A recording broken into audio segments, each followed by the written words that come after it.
It is a new month and a new year, so it's time for a new budget so we get started off on the right foot. Here is our January 2024 budget. Hey there, I'm Brittany Flammer. I'm a financial coach with videos all about budgeting and money saving tips for you and your family. For a frame of reference, we are a family of 7 living in northern Utah. I just recently planned our budget for the entire year, and I like to do this because it helps me see how much we can put towards fun things and towards our different goals.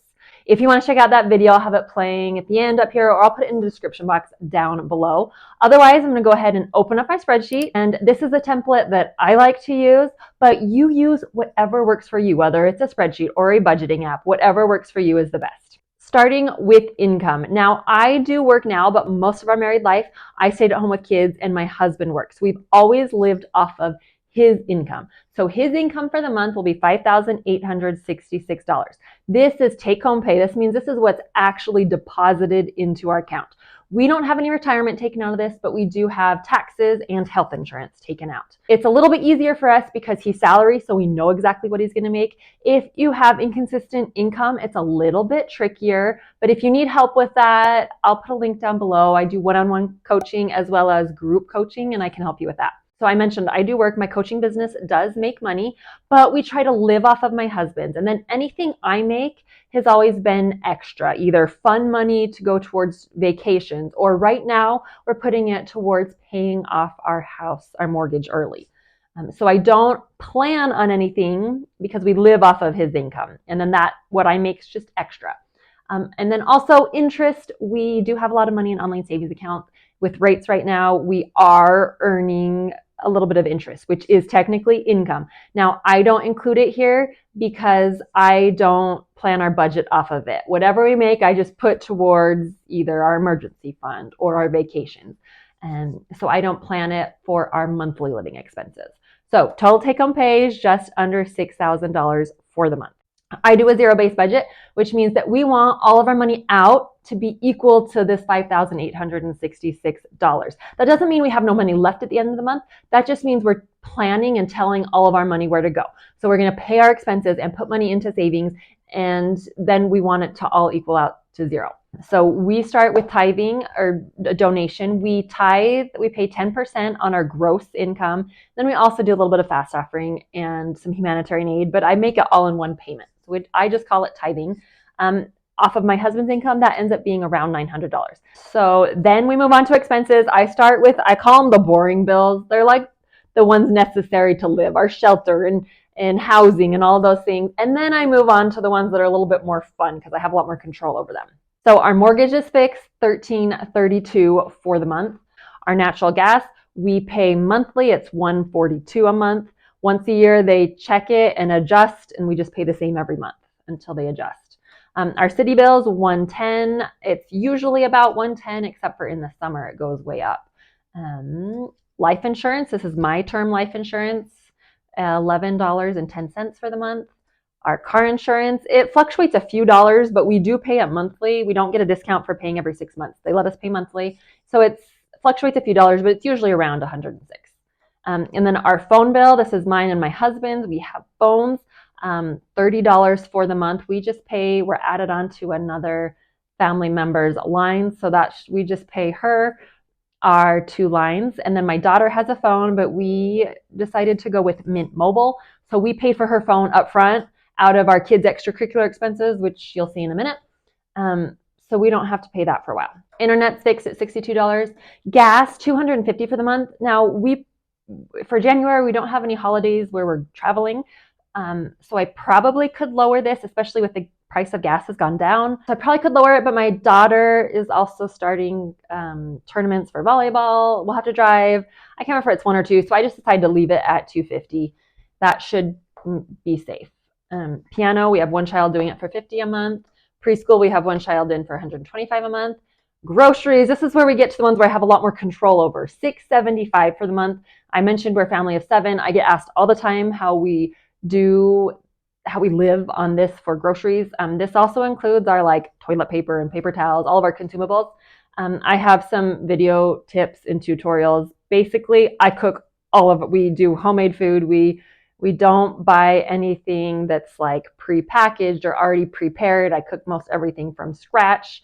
And we don't do a lot of packaged stuff. Like we don't do lots of granola bars and fruit snacks and all those things. We do buy some of those snacks, but those are not for eating at home. Those are only for like school lunches or when we go on road trips. But I have videos with lots more tips on how I keep our grocery budget so low. Eating out, $25 a month. Now, I could really enjoy bumping this up, and my husband and I could go out every week or take the family out once a month.